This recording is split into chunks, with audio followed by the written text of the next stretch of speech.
আজ আমরা সাইয়েদনা সুলাইমান আলাইহিস সালামের ব্যাপারে আলোচনা করব ইনশাআল্লাহ। সুলাইমান আলাইহিস সালাম হচ্ছেন সাইয়েদনা দাউদ আলাইহিস সালামের ছেলে।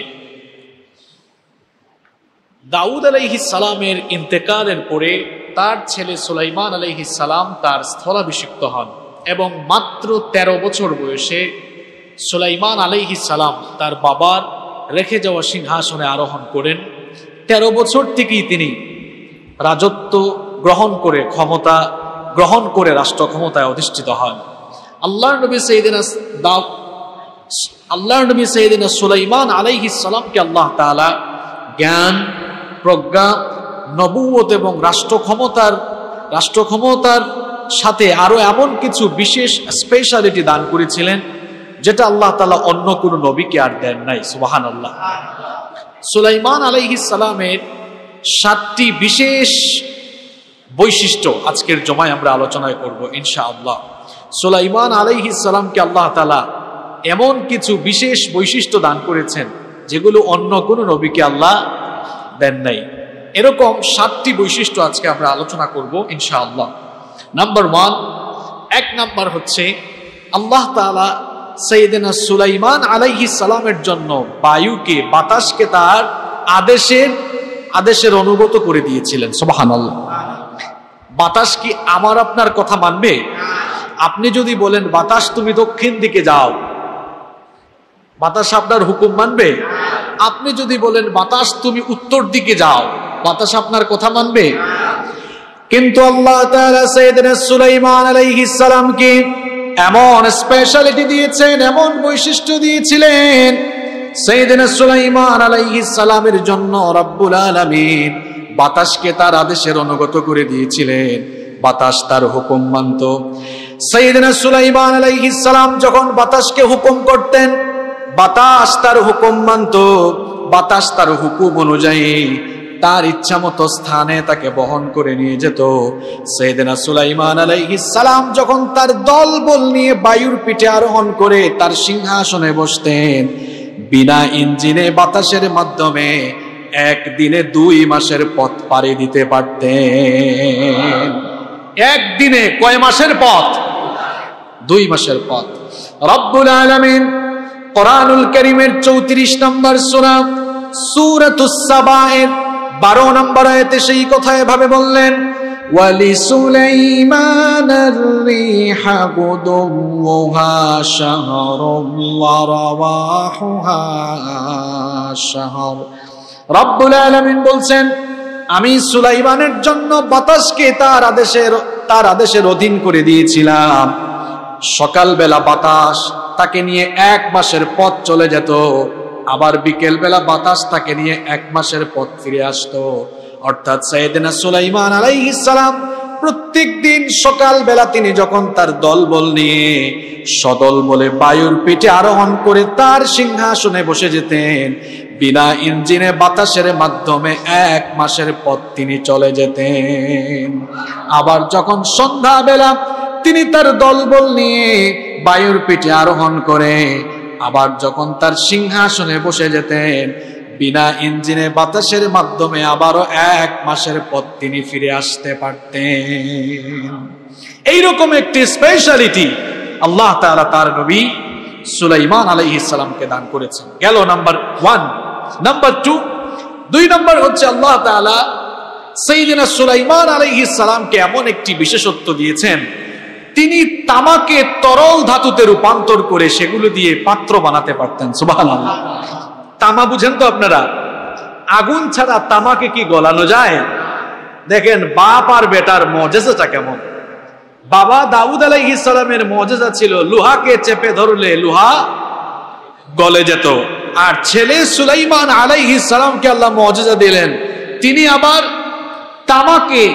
তামার মতো শক্ত ধাতুকে সেটাকে তিনি গলিয়ে কি করতে পারতেন? পাত্র বানাতে পারতেন। রব্বুল আলামিন কোরআনুল কারীমের 34 নম্বর সূরা সূরাতুস সাবায়ের 12 নম্বর আয়াতের মাঝখানে বললেন, ওয়া আসালনা লাহু আইনাল কিত্র। আল্লাহ তাআলা বলছেন, আর আমি তার জন্য গলিত তামার প্রসবন প্রবাহিত করেছি। ঝর্ণা, প্রসবন মানে ঝর্ণা, অর্থাৎ আল্লাহ তাআলা সাইয়্যিদিনা সুলাইমান আলাইহিস সালামের জন্য গলানো তামা, তরল তামার প্রসবন ঝর্ণা প্রবাহিত করেছিলেন। সেখান থেকে সেই গলিত তামাগুলোকে কালেক্ট করে তার নির্দেশে বিভিন্ন ধরনের পাত্র তৈরি করা হতো। সুবহানাল্লাহ। এরপরে নাম্বার 3 নাম্বার হচ্ছে সাইয়্যিদিনা সুলাইমান আলাইহিস সালামকে আল্লাহ তাআলা এমন স্পেশালিটি দিয়েছেন, এমন বিশেষত্ব দিয়েছেন, জিনদেরকেও আল্লাহ তাআলা তার আদেশের অনুগত করে দিয়েছিলেন। সুবহানাল্লাহ। এমন বাদশাহী দুনিয়াতে আর কে পেয়েছে? শুধু মানুষকে শাসন করেন নাই, শুধু রাষ্ট্র পরিচালনায় মানুষকে শাসন করেন নাই, বরং জিনরাও তার অনুগত ছিল। সাইয়্যিদিনা সুলাইমান আলাইহিস সালামকে রব্বুল আলামিন এমন বিশেষত্ব দান করেছেন, জিনদেরকেও আল্লাহ তাআলা তার আদেশের অনুগত করে দিয়েছিলেন। কোরআনুল কারীমের 34 নম্বর সূরা সূরাতুস সাবা'এর 12 নম্বর আয়াতের শেষাংশে রব্বুল আলামিন বললেন, ওয়া মিনাল জিন্নি মান ইয়ামালু বাইনা ইয়াদাইহি বিইذনি রাব্বিহি ওয়া মান ইয়াযিগ মিনহুম আন আমরিনা নুযিকহু মিন আযাবিস সাঈর। আল্লাহ তাআলা বলছেন আর জিনদের মধ্যে কতিপয় জিন তার রবের অনুমতি ক্রমে তার সামনে কাজ করত। অর্থাৎ আল্লাহ তাআলা জিন জাতিকে সাইয়্যিদিনা সুলাইমান আলাইহিস সালামের আদেশের অনুগত করে দিয়েছিলেন। সুলাইমান আলাইহিস সালাম জিন জাতিদেরকে দিয়ে বিভিন্ন ধরনের কাজ করাতেন। আল্লাহ তাআলা বলছেন, যেই সকল জিনেরা অবাধ্য হতো তাদেরকে আমি জ্বলন্ত আগুনের আযাব আস্বাদন করাবো। মুফাসসিরিনে কেরামের ব্যাখ্যায় লিখেছেন, হতে পারে সেটা কিয়ামতের দিন হাসরের মাঠে তাদেরকে আযাব দেওয়া হবে। আবার কোন মুফাসসিরের অর্থ করেছেন, আল্লাহ তাআলা অবাধ্য ওই সকল জিনদেরকে দুনিয়ায় শায়েস্তা করার জন্য একজন ফেরেশতা ঠিক করেছিলেন। কারণ জিন জাতি আমাদের মতো মাটির তৈরি নয়, তারা আগুনের তৈরি। এজন্য যারা সুলাইমান নবীর কথা মানত না, ফেরেশতারা সেই সকল জিনদেরকে ধরে আগুনের চাবুক দিয়ে পিটাতো। এইভাবে করে রব্বুল আলামিন জিন জাতিকে সুলাইমান আলাইহিস সালামের আদেশের অনুগত করে দিয়েছিলেন। তারা সাইয়্যিদিনা সুলাইমান আলাইহিস সালামের হুকুম মানত। আর জিন জাতি হচ্ছে আল্লাহর এমন এক সৃষ্টি জীব, তারা অসাধ্য কাজকে সাধ্য করে ফেলতো। তারা জটিল এবং কঠিন অনেক কাজকে সহজেই সম্পন্ন করে ফেলতো। সাইয়্যিদিনা সুলাইমান আলাইহিস সালাম জিন জাতিদেরকে দিয়ে এমন কিছু কাজ করিয়েছেন, জিনদেরকে দিয়ে তিনি সমুদ্রের তলদেশ থেকে হীরা মুক্তা জহরত তিনি কালেকশন করতেন। জিনদেরকে দিয়ে তিনি বিভিন্ন জায়গা থেকে সুন্দর এবং শক্তিশালী পাথর সংগ্রহ করে সেগুলো দিয়ে তিনি সুন্দর সুন্দর উঁচু প্রাসাদ এবং দুর্গ নির্মাণ করতেন।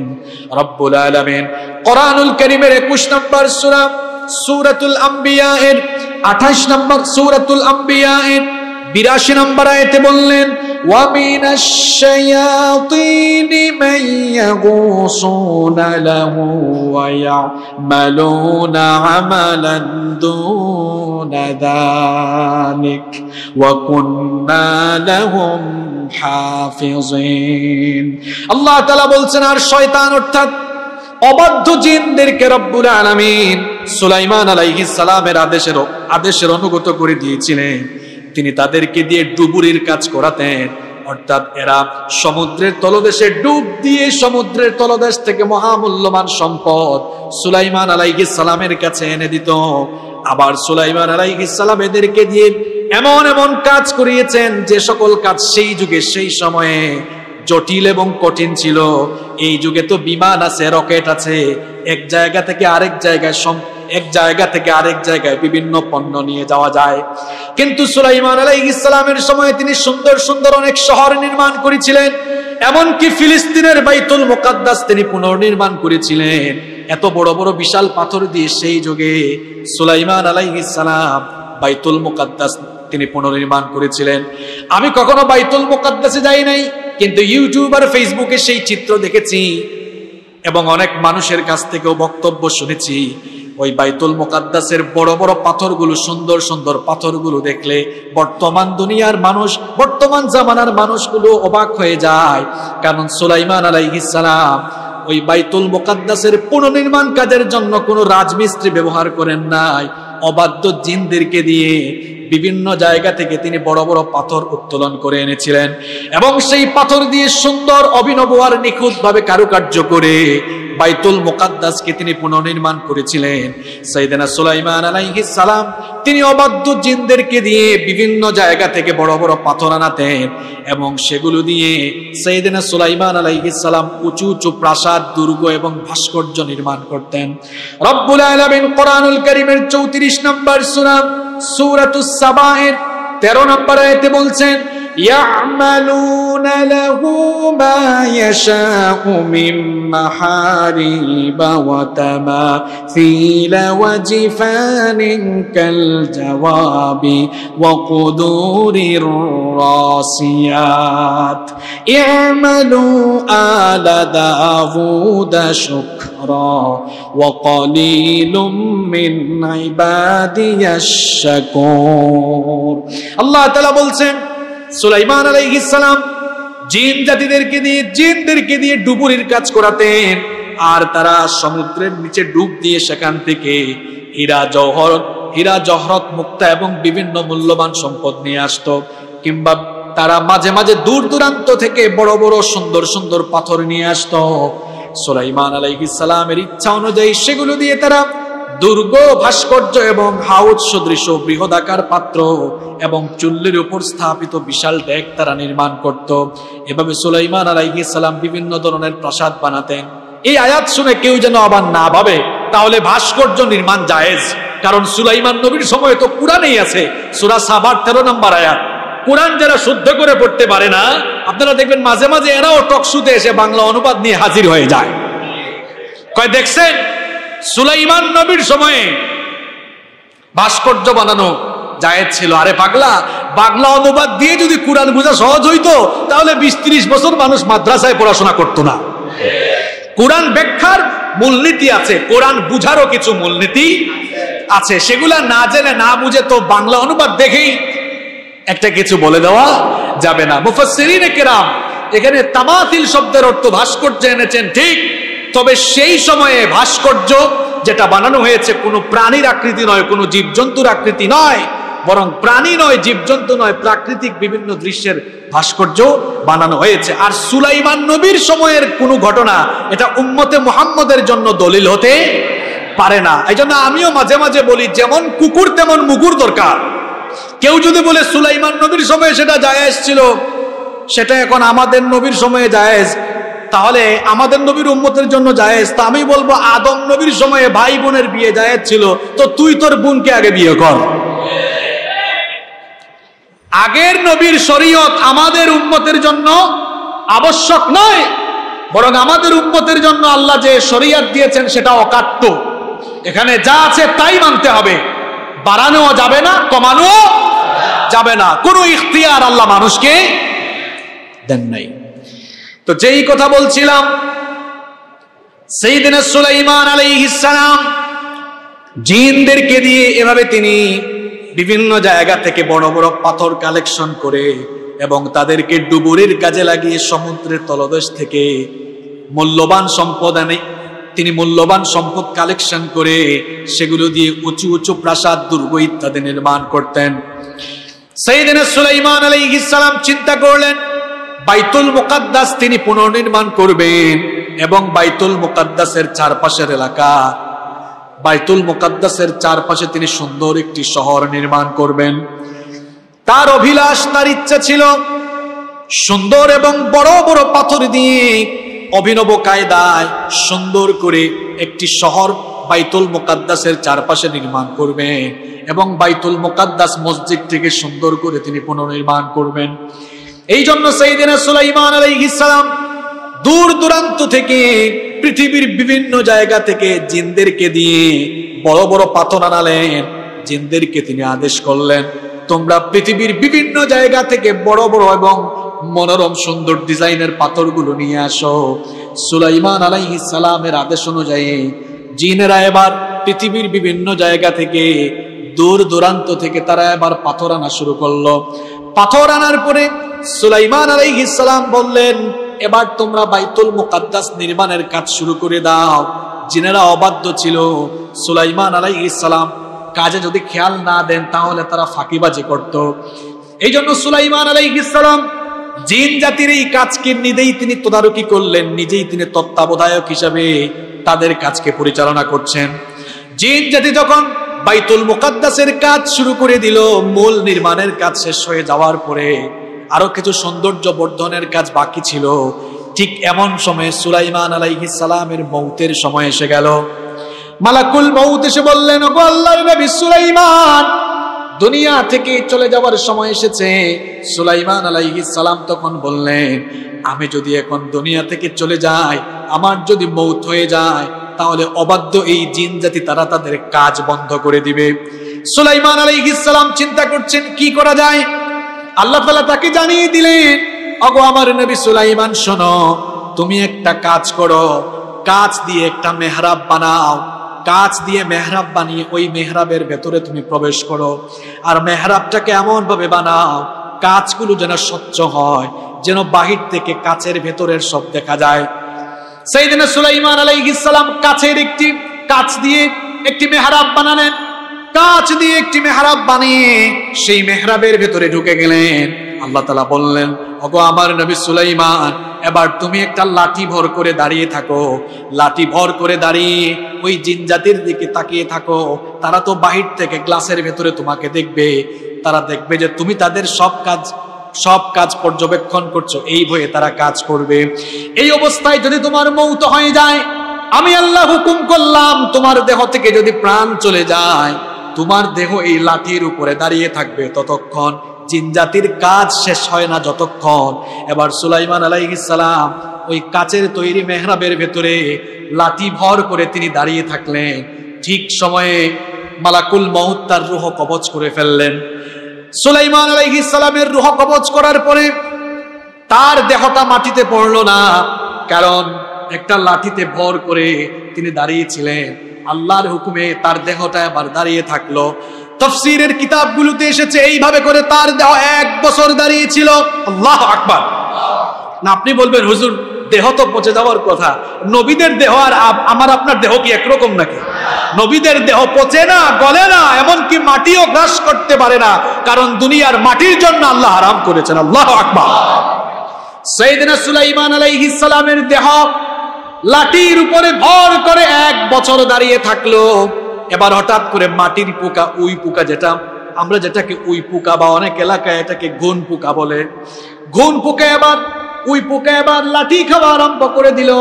এবার লাঠি যখন ভেঙে গেল, ওইদিকে জিন জাতির মসজিদ বানানোর কাজও শেষ হয়ে গেল, শহর বানানোর কাজ শেষ হয়ে গেল। আর এইদিকে এবার একটা উই পোকা, গুণ পোকা লাঠি খাওয়া শুরু করলো। লাঠি যখন ভক্ষণ করে ফেললো, এবার লাঠি ভাঙার কারণে সুলাইমান আলাইহিস সালামের দেহটা মাটিতে পড়ে গেল। জিন জাতি অবাক হয়ে গেল, ঘটনা কি, হঠাৎ করে দেহ মাটিতে পড়ে গেল কেন?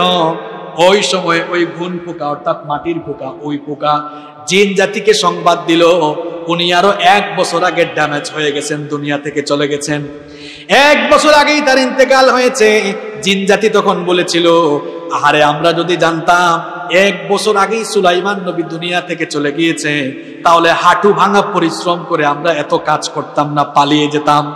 রব্বুল আলামিন এই ঘটনা কোরআনুল কারীমের 34 নম্বর সূরা সূরাতুস সাবায়ের 14 নম্বর আয়াতে বললেন, ফালাম্মা قضينا عليه الموت ما دلهم على موته إلا دابة الأرض تأكل من سأته।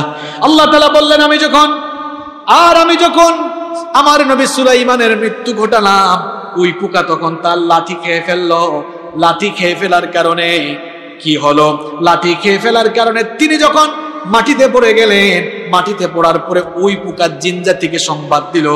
জিন জাতিরা তখন বলেছিল, ফালাম্মা খাররা তাবায়্যানাতিল জিন্নু আল্লাউ কানু ইয়ালামুনাল গায়বা মা লাবিসু ফিল আযাবিল মুহিন।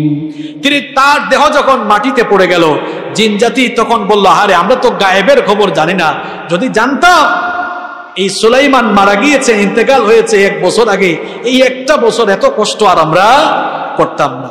মূলত এর আগে জিনজাতি দাবি করতো তারা গায়েব জানে, আর আল্লাহ এই ঘটনা ঘটিয়ে আল্লাহ পৃথিবীর মানুষকে বুঝাই দিয়েছেন জিনরা দাবি করে তারা গায়েব জানে, আসলে গায়েব একজন ছাড়া আর কেউ জানে না, তিনি কে?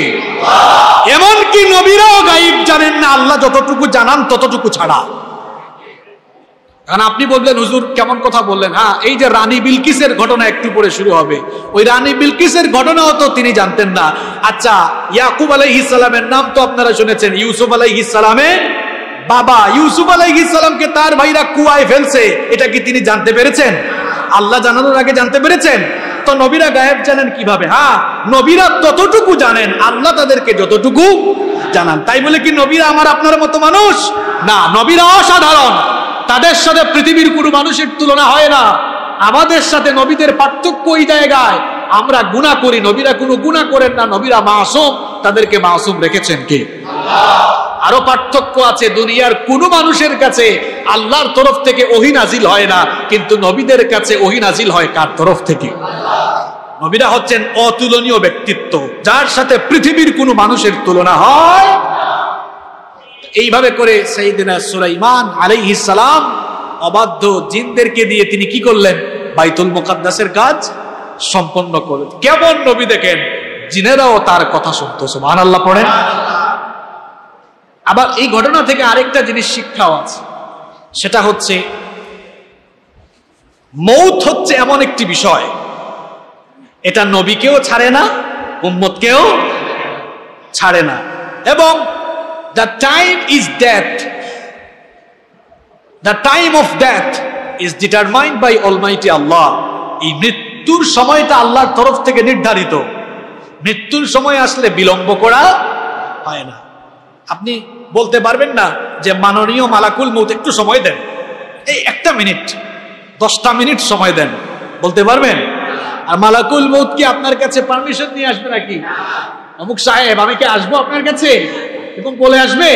আর চলে আসলে আপনি রেহাই পাবেন। মউতের যে জায়গা সেখানেই আপনার মউত হবে, আপনি রেহাই পাবেন না। আপনার জন্য যদি গ্রেফতারি পরোয়ানা হয়ে যায়, পুলিশ আপনার বাসায় আসবে, প্রশাসনের লোকেরা আপনাকে গ্রেফতারের জন্য বাসায় আসবে। আপনার কোনো বন্ধু যদি দেখে আপনাকে ধরার জন্য পুলিশ আসতেছে, আপনাকে তখন ফোন করে বলবে, বন্ধু তুমি কোথায়? বাড়িতে, বাসায়, তাড়াতাড়ি পালাও, পুলিশ বা প্রশাসনের লোকরা আসতেছে গ্রেফতার করার জন্য। এই খবর পেয়ে আপনি যদি ঘরের পেছনের দরজা দিয়ে পালিয়ে যান, পালিয়ে হয়তো আপনি প্রশাসন থেকে বাঁচতে পারবেন, কিন্তু মালাকুল মউত আসলে দৌড়াইয়া কুল পাবেন না, যেখানেই যাবেন মালাকুল মউত এসে হাজির হয়ে যাবে। এই সুলাইমান নবীর সময়ের আরেকটা ঘটনা শুনেন। সাইয়েদনা সুলাইমান আলাইহিস সালামের একজন সিনিয়র মন্ত্রী ছিল। সুলাইমান আলাইহিস সালাম একদিন এক মজলিসে বসা, তার মন্ত্রীও তার কাছে ছিল। এমন সময় মালাকুল মউত মানুষের বেশ ধরে সাইয়েদনা সুলাইমান আলাইহিস সালামের কাছে আসলেন। সাইয়েদনা সুলাইমান আলাইহিস সালামের সাথে কথোপকথন শেষ করে মালাকুল মউত যখন চলে যাচ্ছিলেন, তখন তার মন্ত্রীর দিকে একটু আর চোখে তাকালেন। মালাকুল মউত মানুষের বেশ ধরে এসে চলে গেলেন। মন্ত্রী তখন বলল, গো আল্লাহর নবী সুলাইমান, কিছুক্ষণ আগে আপনার সাথে দেখা করে যেই লোক কথা বললো, ওই লোকটাকে, তাকে তো চিনলাম না, এই লোকটাকে কোনো মাজলিসে কোনোদিন দেখলাম না। সাইয়েদনা সুলাইমান আলাইহিস সালাম তখন বললেন, হে আমার মন্ত্রী শোনো, ইনি কোনো সাধারণ মানুষ নন, ইনি হচ্ছেন মালাকুল মউত, অর্থাৎ মৃত্যুর ফেরেশতা। মানুষের বেশ ধরে তিনি আমার সাথে দেখা করতে এসেছেন, কিছু কথা বলে গিয়েছেন। মন্ত্রী তখন বলল, গো আল্লাহর নবী সুলাইমান, এই জন্য তো লোকটাকে দেখে আমি ভীত বিহব্বল হয়েছি। সে যখন চলে যাচ্ছিল এমন ভাবে আমার দিকে তাকিয়েছিল, আমার পুরো কলিজাটা ভেতর থেকে কেঁপে উঠেছিল।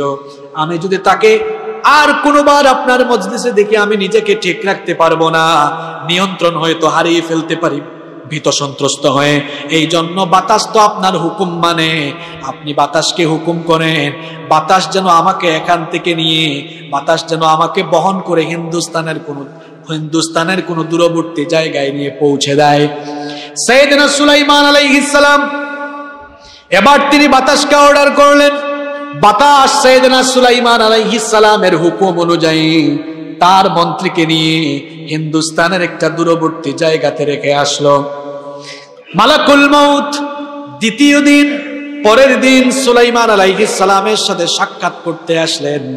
সুলাইমান আলাইহিস সালাম মালাকুল মউতকে তখন বললেন, ও মালাকুল মউত, গতকাল তুমি যখন আমার সাথে সাক্ষাৎ করতে এসেছিলে, তুমি আমার মন্ত্রীর দিকে কেমন ভাবে তাকিয়েছিলে? সে এত ভয় পেল কেন? এত ভয় পেয়েছিল, সে তার ভয়ের বর্ণনা আমার কাছে দিয়েছে। সুলাইমান আলাইহিস সালামকে তখন মালাকুল মউত বললেন, ওগো আল্লাহর নবী সুলাইমান, এই লোকটাকে আমি আপনার কাছে দেখে অবাক হয়ে গিয়েছিলাম, কারণ আপনার সাথে সাক্ষাৎ শেষ করে, কথোপকথন শেষ করে আমি যখন বিদায় নিচ্ছিলাম, আমার পরবর্তী শিডিউল ছিল এই লোকটার রূহ যেন আমি হিন্দুস্তানের একটা জায়গা থেকে কবজ করি। এই হুকুমটা কার? কিন্তু লোকটাকে আপনার কাছে দেখে আমি অবাক হয়ে গেলাম, যেই লোকটার রূহ আমি কিছুক্ষণ পরেই হিন্দুস্তানের একটা জায়গা থেকে কবজ করব। চিন্তা করলাম লোকটা এখন আপনার কাছে কি করে, তাকে একটু পরে আমি কেমনে পাবো? সুলাইমান আলাইহিস সালাম এবার বললেন, আহারে মালাকুল মউত, শোনো, আমার মন্ত্রী তোমাকে দেখে ভয় পেয়েছিল, ভীত সন্ত্রস্ত হয়ে তোমার থেকেই বাঁচার জন্য হিন্দুস্তানে গেল। হিন্দুস্তানে গিয়েও তো লাভ হলো না, তোমার ভয়ঙ্কর থাবা থেকে, মৃত্যুর পাকড়াও থেকে সে আর রেহাই পেল না। এই কিচ্ছা শোনাই আমি কি আপনাদেরকে মজা দিচ্ছি? শিক্ষা দিচ্ছি। মউত এমন এক বিষয়, এটা আপনার কাছে চলে আসলে, আল্লাহর নির্ধারিত সময় আসলে আপনি দৌড়াইয়া কুল কিনার পাবেন না। যেখানেই যাবেন শুধু সামনে মালাকুল মউত দেখবেন। সুলাইমান আলাইহিস সালামের এই যে বাইতুল মুকাদ্দাসের ঘটনা থেকে, পুনর্নির্মাণের শিক্ষা থেকে ঘটনা আছে। তিনি নবী হওয়ার পরেও মউতের সময় আসছে, টাইম শেষ, টাইম ইজ ওভার, সময় আল্লাহ সময় দেন নাই। কিন্তু আরেকটা শিক্ষা আছে, আল্লাহ চাইলে শুধু জীবিত মানুষকে দিয়ে না, যার রূহ দুনিয়া থেকে চলে যায় এমন মানুষকে দিয়ে আল্লাহ কাজ সম্পাদন করাতে পারেন। কেমনে পারছেন? আল্লাহ দেখেন, সুলাইমান আলাইহিস সালাম তার রূহ কবজ হয়ে যাওয়ার পর তার দেহ 1 বছর দাঁড়িয়েছিল। এই দেহ জিনদেরকে দেখাইয়া জিনরা ভয় ভীতি পেয়ে আরো 1 বছর কাজ করছে। সুবহানাল্লাহ।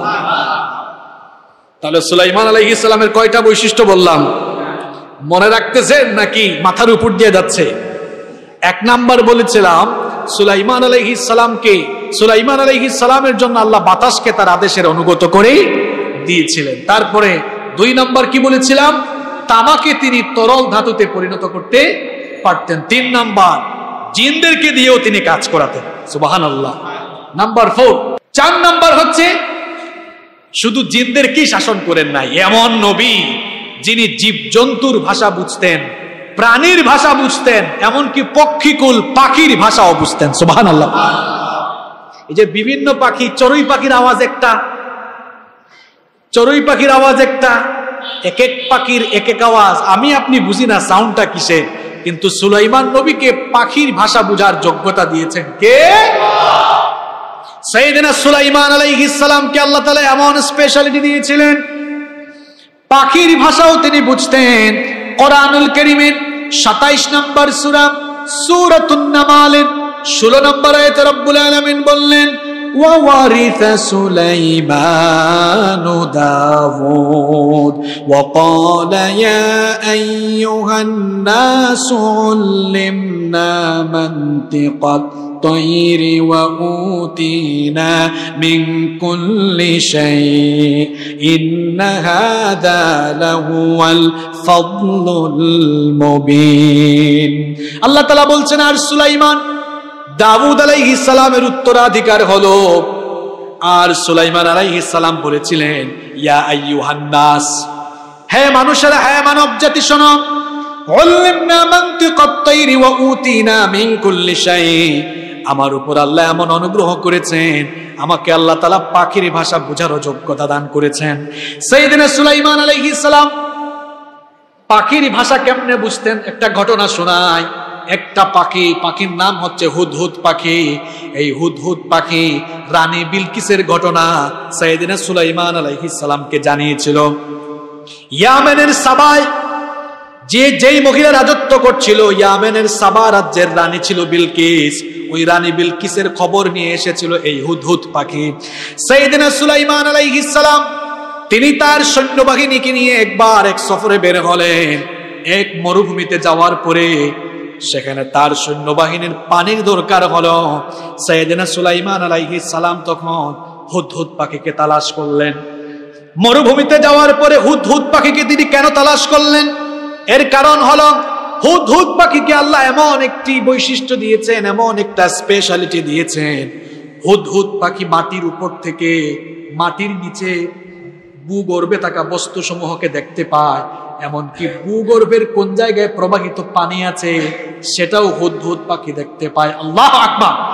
এটা হুদহুদ পাখির যোগ্যতা না, এটা তাকে দিয়েছেন কে? সাইয়েদনা সুলাইমান আলাইহিস সালাম মরুভূমিতে তার সৈন্যবাহিনী নিয়ে আছেন। এখন এই মরুভূমির কোন জায়গা থেকে পানি উত্তোলন করবেন, এই খবর সংগ্রহ করার জন্য হুদহুদ পাখিকে তিনি তালাশ করলেন। কিন্তু ডাকা মাত্রই তিনি হুদহুদ পাখিকে পেলেন না। হুদহুদ পাখিকে তিনি তলব করা মাত্র না পাওয়ার কারণে কি বলেছিলেন? কোরআনুল কারীমের 27 নম্বর সূরাতুন নামালের 20 নম্বর আয়াত থেকে একেবারে 44 নম্বর আয়াত পর্যন্ত লম্বা একটা কাহিনী আল্লাহ এখানে বর্ণনা করেছেন।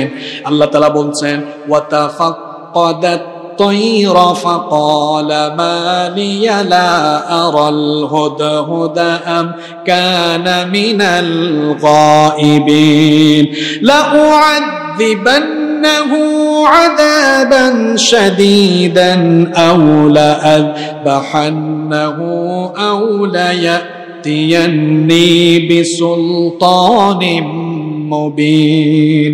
সুলাইমান আলাইহিস সালাম বললেন, কি ব্যাপার, হুদহুদ পাখি কোথায়? হুদহুদ পাখিকে দেখছি না কেন? সে অনুপস্থিত কেন? সে যদি আমাকে তার অনুপস্থিতির যথাযথ কারণ দর্শাতে না পারে, তাকে কঠিন শাস্তি দিব, অথবা তাকে ধরে আমি জবাই করে ফেলবো। কিছুক্ষণ পরে হুদহুদ পাখি এসে উপস্থিত হলো। সাইয়েদনা সুলাইমান আলাইহিস সালাম বললেন, কি ব্যাপার, তুমি কোথায় ছিলে? তোমাকে তলব করা মাত্র আমি পেলাম না কেন? হুদহুদ পাখি তখন বলল, ওগো আল্লাহর নবী সুলাইমান, আমি আপনার জন্য একটি গুরুত্বপূর্ণ খবর নিয়ে এসেছি, যেই খবর এখনো আপনি জানেন না। সুলাইমান আলাইহিস সালাম বললেন, কি এমন খবর নিয়ে এসেছো যে খবর আমি এখনো জানি না? হুদহুদ পাখি তখন বলল, আমি ইয়ামেনের সাবা রাজ্যের রানী বিলকিসের খবর আপনার কাছে নিয়ে এসেছি। ওই রানী বিলকিসকে অনেক পরিমাণ ঐশ্বর্য দেওয়া হয়েছে, অনেক শান শৌকতের মালিক সে। বিশাল সাম্রাজ্য তার রয়েছে, বিশাল সাম্রাজ্য আছে, খুব সুন্দর একটি সাম্রাজ্য তার। কিন্তু দুঃখজনক ব্যাপার হলো, তার সাম্রাজ্যের সকল লোকেরা হলো সূর্য পূজারী। তারা সবাই সূর্যের পূজা করে, সূর্যকে উপাসনা করে। সাইয়েদনা সুলাইমান আলাইহিস সালাম বললেন, কি ব্যাপার হুদহুদ পাখি, তুমি কি আমার শাস্তি থেকে বাঁচার জন্য মিথ্যা বলতেছো নাকি? হুদহুদ পাখি তখন বলল, না, কখনোই আমি আপনাকে মিথ্যা বলবো না। সুলাইমান আলাইহিস সালাম তখন বললেন, তুমি আমাকে সত্য বলছো নাকি মিথ্যা বলছো এখনো কিন্তু প্রমাণ হয়ে যাবে। আমি একটা চিঠি লিখতেছি, তুমি এই চিঠি নিয়ে রানী বিলকিসের কাছে যাও। যদি তুমি সত্যি এই খবর নিয়ে আসো, তাহলে আমি তোমাকে বলছি, এই চিঠিটা তুমি রানী বিলকিসের কাছে নিয়ে যাও। রানী বিলকিসের কোলে তুমি এই চিঠি নিক্ষেপ করে সেখান থেকে সরে আসবা না। অবস্থান করে তারা কি আলাপ করে, তার সভাসদে তার মন্ত্রীদের সাথে কি আলাপ হয় সেটা তুমি শুনবে। তিনি আবার পত্র লিখে হুদহুদ পাখিকে সেই চিঠি দিয়ে দিলেন। হুদহুদ পাখি এবার সেই চিঠি নিয়ে ইয়ামেনের সাবায় চলে গেল। সাবা রাজ্যের রানী বিলকিসের কুলে নিয়ে চিঠিটা নিক্ষেপ করলো। রানী বিলকিস তার কুল থেকে চিঠিটা নিলেন। চিঠি খুলে তিনি এবার তার সভাসদের সামনে, তার মন্ত্রী পরিষদের সদস্যদের সামনে তিনি সবাইকে লক্ষ্য করে কি বললেন, তার কথা আল্লাহ কোরআনে তুলে দিয়েছেন। রানী বিলকিস তখন বলেছিল, ক্বালাত ইয়া আইয়ুহাল মালাউ ইন্নী উলকিয়া ইলাইয়া কিতাবুন কারীম। রানী বিলকিস তখন বলল, হে আমার সভাসদের সদস্যরা, আমার কাছে একটি সম্মানজনক চিঠি এসেছে, আমার কাছে খুব দামি একটা চিঠি এসেছে। এবার তিনি তার মন্ত্রী পরিষদের সদস্যদের সামনে চিঠি খুলে চিঠি পড়তে লাগলেন। দেখা গেল চিঠিটা খুব লম্বা চূড়া না, খুব অল্প কথা চিঠিতে লেখা। চিঠিতে সুলাইমান আলাইহিস সালাম কি লিখেছিলেন আল্লাহ সেটা কোরআনে তুলে দিয়েছেন। এবার রানী বিলকিস চিঠি পড়তে লাগলো। চিঠিতে লেখা ছিল, ইন্নাহু মিন সুলাইমান ওয়া ইন্নাহু বিসমিল্লাহির রহমানির রহিম আল্লা তা'লু আলাইয়া ওয়াতুনি মুসলিমিন।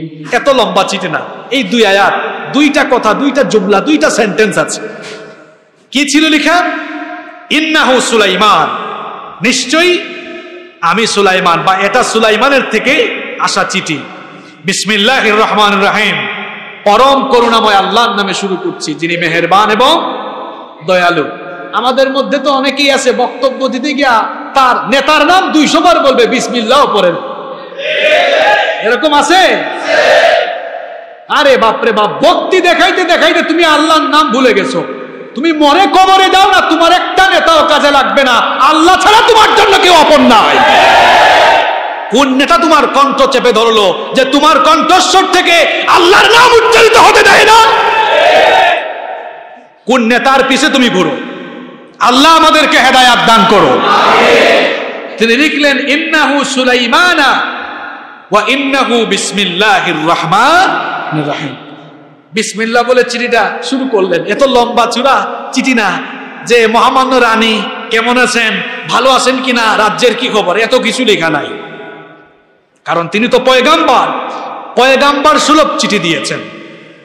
লিখেছেন, আল্লাহ তাআলু, বাড়াবাড়ি কইরো না, তোমার দলবল, তোমার সেনাবাহিনী নিয়ে আমার সাথে লড়াই করার চিন্তাও করো না, কারণ আমি দুনিয়াবী শক্তিতে শক্তিধর নই। আমাকে শক্তি ক্ষমতা দিয়েছেন স্বয়ং কে? আল্লাহ। তুমি তোমার সৈন্যবাহিনী নিয়ে আমার সাথে মোকাবেলা করার চিন্তাও করো না। হুঁশিয়ার করে দিলেন, আল্লাহ তাআলু, সাবধান, আমার সাথে বাড়াবাড়ি করার সাহস করো না। তিনি বললেন, ওয়াতুনি মুসলিমিন, একদম অনুগত হয়ে মুসলমান হয়ে আমার কাছে আসো। অর্থাৎ রানীকে বললেন, বাড়াবাড়ি কইরো না, সূর্যের পূজা ছেড়ে দিয়া তোমার সাম্রাজ্যের সবাইকে নিয়ে মুসলমান হয়ে আমার কাছে আসো, অর্ডার দিলেন। আল্লাহু আকবার। কিন্তু এই রানী চিঠির অর্থ বুঝলো না। সে ভেবেছে মুসলিমিন মানে হচ্ছে অনুগত হওয়া, শাব্দিক অর্থ কি? অনুগত হওয়া। কিন্তু সুলাইমান আলাইহিস সালাম মুসলিমিন দ্বারা বুঝিয়েছেন যে আল্লাহর কাছে নিজেকে সমর্পণ করা, অর্থাৎ সূর্যের পূজা বাদ দিয়ে আল্লাহর কাছে নিজেকে সমর্পণ করে মুসলমান হওয়া। আর রানী বিলকিস ভাবছে সুলাইমান আমাকে বলেছেন যে তার কাছে যেন আমি বশ্যতা স্বীকার করি, এটা বুঝছে সে। তখন তার মন্ত্রী পরিষদের সদস্যদেরকে বলল, এটা তো খুব গরম চিঠি, কি করা যায়? আমি তো তোমাদের পরামর্শ ছাড়া কোনো কাজ করি না, তোমরা আবার আমাকে পরামর্শ দাও। এবার তার মন্ত্রী পরিষদের সদস্যরা বলল, মহামান্য রানী, ভীত সন্ত্রস্ত হবেন না, কারণ আমরাও তো শান শৌকতের মালিক, আমাদের বিরাট সেনাবাহিনী আছে। শুধু যে বিরাট সেনাবাহিনী আছে তাই নয়, বরং আমাদের সেনাবাহিনী অত্যন্ত শক্তিশালী সেনাবাহিনী। সুতরাং আপনি ভীত সন্ত্রস্ত হবেন না। সুলাইমান যদি আমাদের সাথে যুদ্ধ করতে চায়, আমাদেরও শক্তিশালী সেনাবাহিনী আছে, আমরা যুদ্ধ করে তাকে হারিয়ে দেব। রানী বিলকিস তার মন্ত্রী পরিষদের সদস্যদের কথা শুনে বলল, সুলাইমান সম্পর্কে ভালোভাবে না জেনে, তাকে ভালোভাবে পর্যবেক্ষণ না করে যুদ্ধের সিদ্ধান্ত নেওয়া আমাদের জন্য বোকামি হবে। সুতরাং আগে তার ব্যাপারে জানা দরকার। মন্ত্রী পরিষদের সদস্যরা বলল, তাহলে আমরা কি করতে পারি? এবার রানী বিলকিস তখন তার সভাসদের নেতৃবৃন্দকে বলল, আমি কিছু মূল্যবান হাদিয়া, মূল্যবান কিছু উপহার উপঢৌকন দিয়ে একদল প্রতিনিধি আমি সুলাইমান আলাইহিস সালামের কাছে আমি পাঠাবো। আর আমাদের ওই প্রতিনিধি দল সুলাইমানের শান শৌকত, তার রাজত্ব, সেনাবাহিনী সবকিছু দেখে এসে আমাদেরকে অবগত করবে। যদি দেখা যায় তার সেনাবাহিনী আমাদের চেয়ে দুর্বল, তাহলে আমরা অবশ্যই তাদের বিরুদ্ধে যুদ্ধ করব। এবার রানীর এই সিদ্ধান্তে সবাই ঐক্যমত হলো, রানীর এই সিদ্ধান্তে সবাই ঐক্যমত হলো। আর এই খবর সুলাইমান আলাইহিস সালামের কাছে চলে গেল যে রানীর প্রতিনিধি দল, রানীর একটা প্রতিনিধি দল সুলাইমান আলাইহিস সালামের কাছে আসতেছে। রানীর প্রতিনিধি দল এবার মূল্যবান উপহার উপঢৌকন নিয়ে, গিফট সামগ্রী নিয়ে যখন সুলাইমান আলাইহিস সালামের কাছে গেল, সুলাইমান আলাইহিস সালামের দরবারে যাওয়ার পর তারা তাদের উপহার নিয়েছে এসেছে, সেগুলা নিয়ে লজ্জিত হয়ে গেল। লজ্জিত তো হওয়ার কথা, যে উপহার নিয়ে আসছে সুলাইমান নবীর শান শৌকত দেখে, এত বড় রাজার জন্য এই ছোটখাটো গিফট নিয়ে আসছে, এগুলো তো রাজার চোখেও লাগবে। তারা ভাবছিল যে সুলাইমান নবী অত শান শৌকতের অধিকারী না, আর ওইদিকে সুলাইমান আলাইহিস সালাম এমন শান শৌকতের অধিকারী, তাকে ক্ষমতা, শান শৌকত, রাজত্ব, বাদশাহী সব দিয়েছেন কে? এরা উপহার নিয়ে এসে বলল, মহামান্য বাদশাহ রানী বিলকিস আপনার জন্য এই উপহার পাঠিয়েছেন। সুলাইমান আলাইহিস সালাম বললেন, আমার চারপাশটা ভালো করে দেখো, আমি কি উপহারের জন্য তোমাদের কাছে চিঠি পাঠাইছি নাকি? যে উপহার তোমরা এনেছো দেখো, তার চাইতে হাজার লক্ষ কোটি কোটি গুণ বেশি মহামূল্যবান সম্পদ আমার চারপাশে আছে। ভালো করে তাকিয়ে দেখো, আমার ক্ষমতা কি তোমরা দেখো না? দেখো না জিন জাতি পর্যন্ত আমার কথা শুনে, দেখো না বাতাস আমার কথা শুনে, দেখো না পশু পাখির ভাষা আমি বুঝি, তোমরা কি আমার ক্ষমতার শান শৌকত দেখো নাই? এরা সব দেখে রানী বিলকিসের কাছে গেল। রানী বিলকিসের কাছে গিয়ে বলল, এমন এক বাদশার কাছে গিয়েছি, দুনিয়ার কোনো বাদশা তার সমান হতে পারবে? এমন বাদশা, তার বাদশাহীও আছে, আর এমন ক্ষমতা, পশু পাখির ভাষা বুঝে, জিনরাও তার আদেশের অনুগত। আর যে সৈন্যবাহিনী দেখে আসছি, ওই সৈন্যবাহিনীর মোকাবেলা করা দুনিয়ার কোনো বাদশার দ্বারা সম্ভব।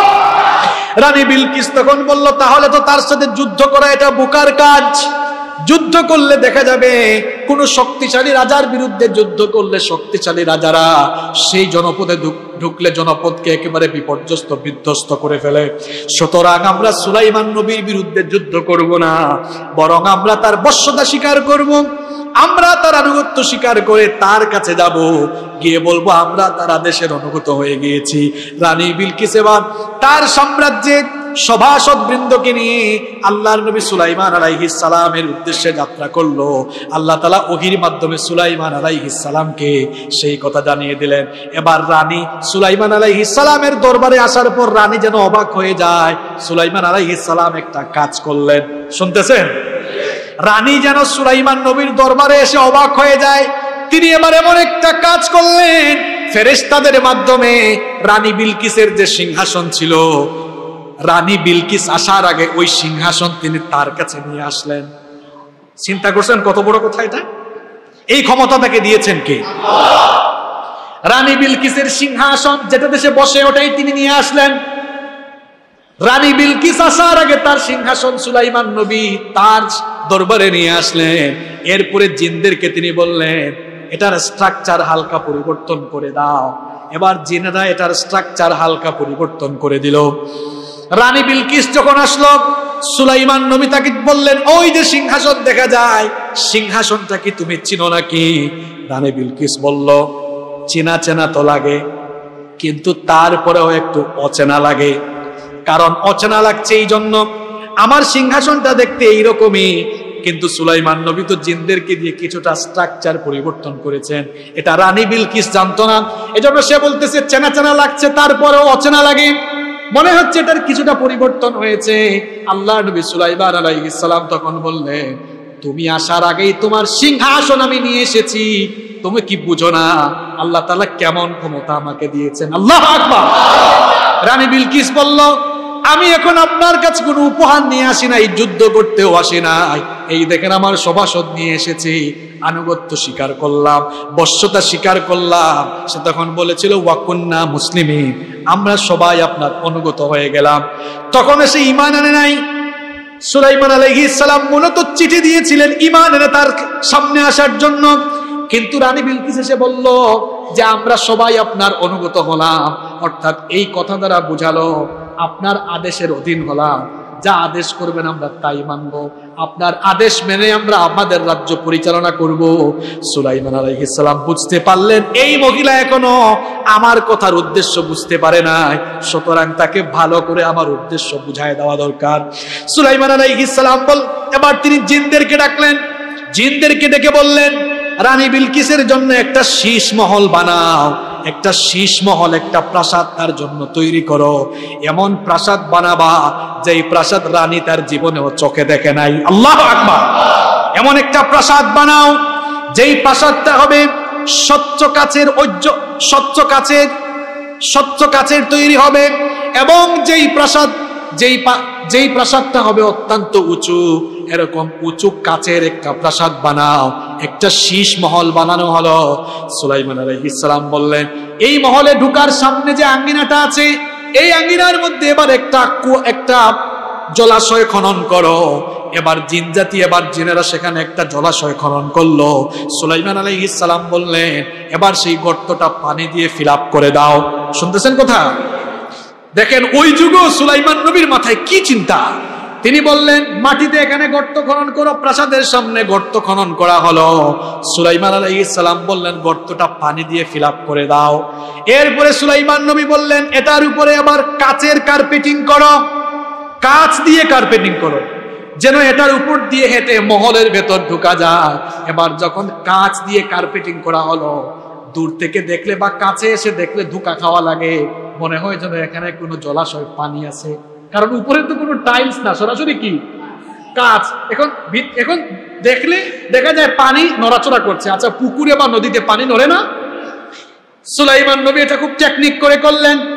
কাজ সম্পন্ন হওয়ার পরে রানী বিলকিসকে ডাকলেন, দেখে তিনি বললেন এবার আপনি এই প্রাসাদের ভেতরে প্রবেশ করেন। রানী বিলকিস দেখলো প্রাসাদে ঢুকার আগে একটা জলাশয় আছে। সে ভাবছে এটা জলাশয় ভেবে রানী এবার যখন সে পা দিতে যাবে, কাপড় একটু উপরে টান দিল, পায়ের গোড়ালি পর্যন্ত উঠালো। সুলাইমান আলাইহিস সালাম মুচকি হাসলেন, হেসে তিনি বললেন রানী শোনো ভালো করে, এখানে কিন্তু পানি না, পানির উপরে কাচের একটা কার্পেটিং আছে।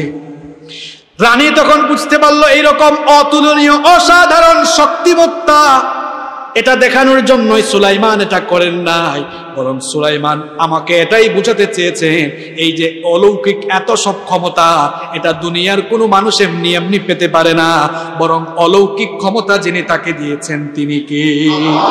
এই জন্য রানী বিলকিস সে তখন তার ভুল বুঝতে পেরে তওবা করে ঈমান এনেছিল। সে তখন বলেছিল রব্বি ইন্নী যালামতু নাফসি ওয়া আসলামতু মা সুলাইমানা লিল্লাহি রাব্বিল আলামিন। সে বলেছিল রব আমি আমার নফসের উপরে জুলুম করেছি, আর আমি গোমরাহ থাকতে চাই না। আমিও সুলাইমানের সাথে বিশ্বজাহানের প্রতিপালক আল্লাহর কাছে আমি সমর্পণ করে ঈমান আনলাম।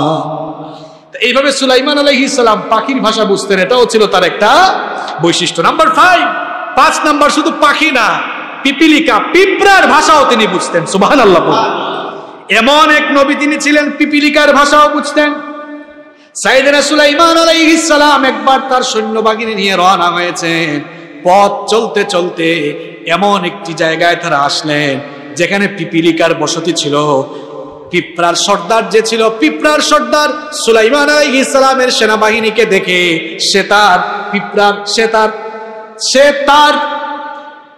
তার সমস্ত পিঁপড়াদেরকে সে এবার বসতির অন্যান্য পিঁপড়াদেরকে বলেছিল, আল্লাহ তাআলা কোরআনে কারিমে পিঁপড়ার নামে একটা সূরা দিয়েছেন, ওই সূরায় আল্লাহ এই ঘটনা বর্ণনা করেছেন।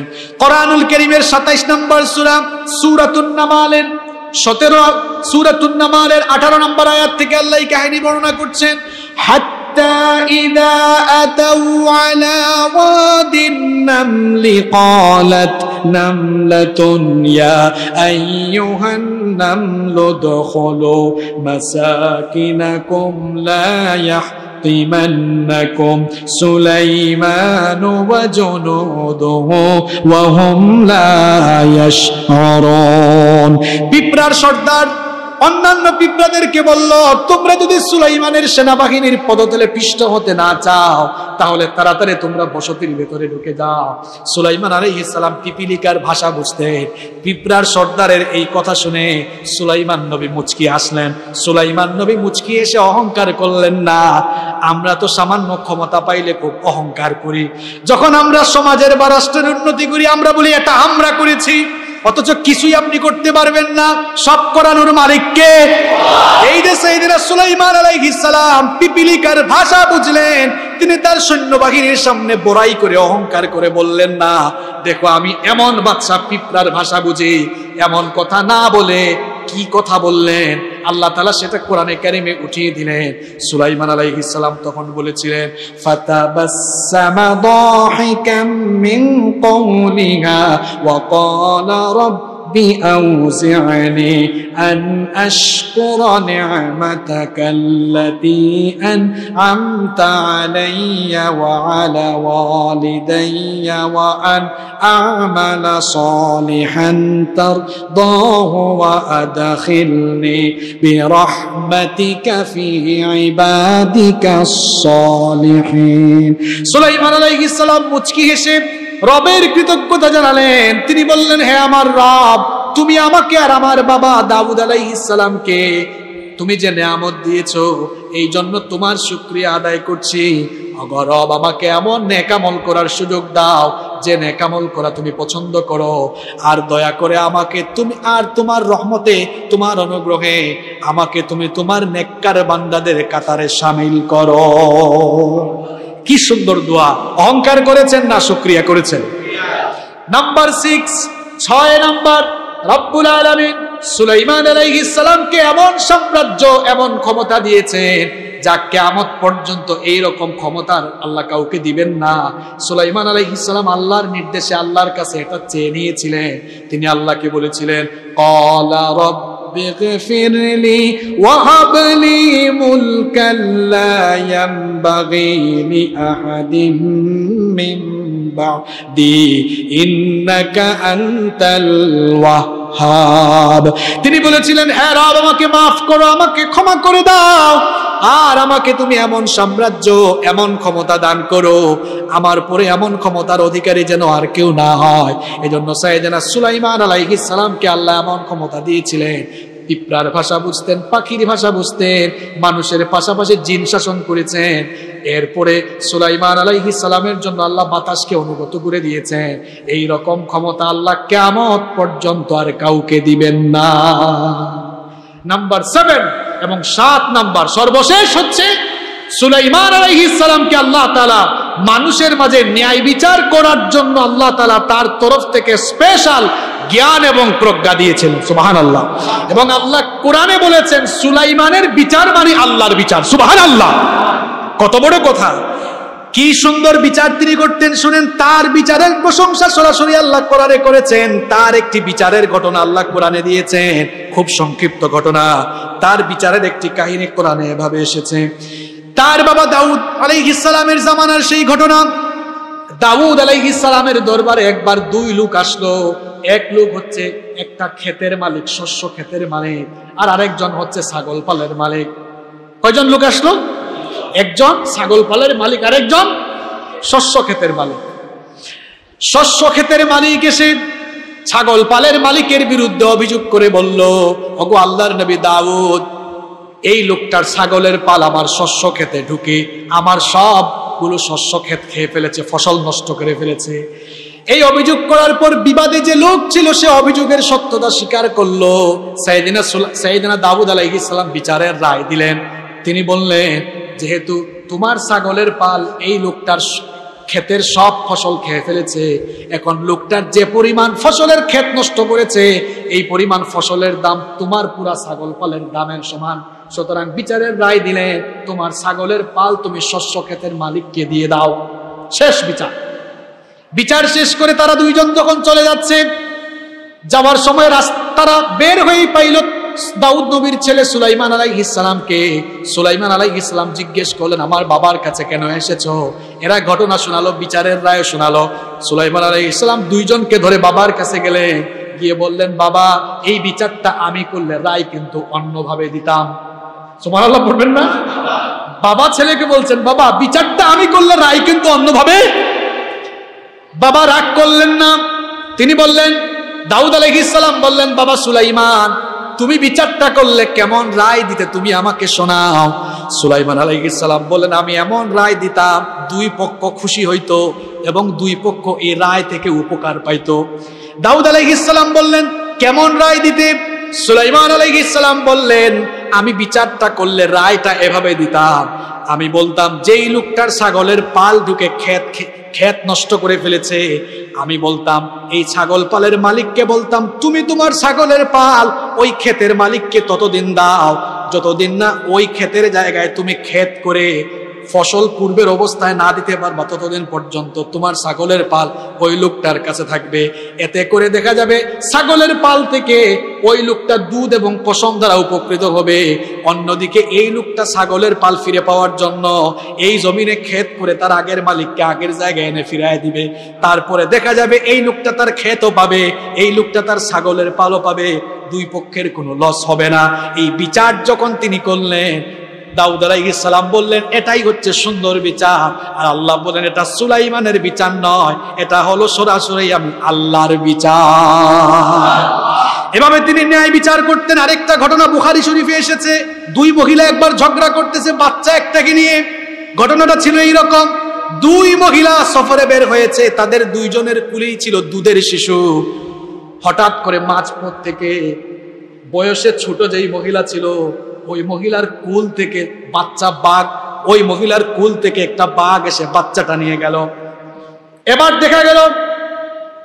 দেখা গেল দুই মহিলা যখন বের হয়েছিল, বড় যে এটা ছিল মহিলা, বয়সে বড় যে মহিলা ছিল, তার কুল থেকে বাঘ ওই বাচ্চাটাকে নিয়ে গেল। বড় ওই মহিলাটা আবার ক্ষিপ্ত হয়ে বয়সে ছোট ওই মহিলার কুল থেকে বাচ্চা এনে বললো, এটা আমার বাচ্চা। এবার বয়সে ছোট যে মহিলা, ওই মহিলা বলে তার বাচ্চা। দুইজনেই এবার এক বাচ্চা দাবি করে ঝগড়া লেগে তারা গেল সুলাইমান নবীর কাছে বিচার চাইতে।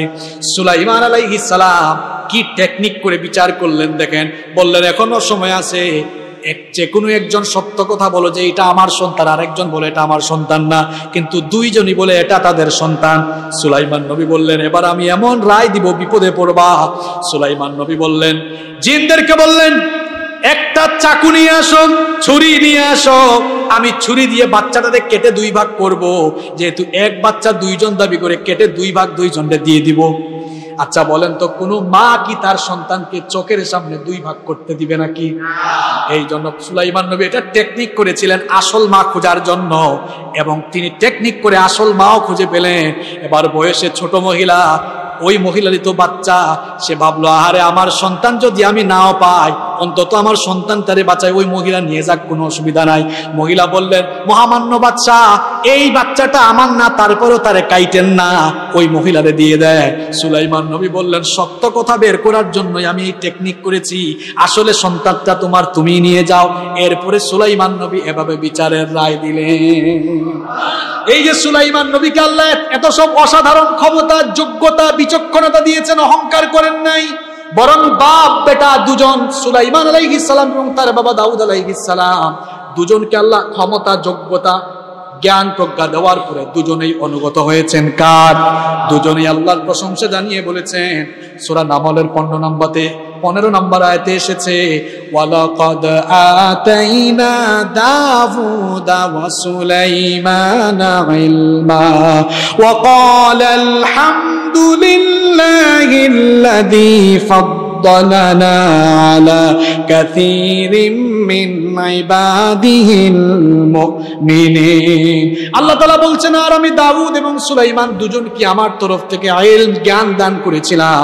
আর তারা দুজনেই বলেছিলেন, সমস্ত প্রশংসা সেই রবের জন্য, যিনি আমাদের বাপ বেটা দুজনকে দুনিয়ার অসংখ্য মুমিন বান্দাদের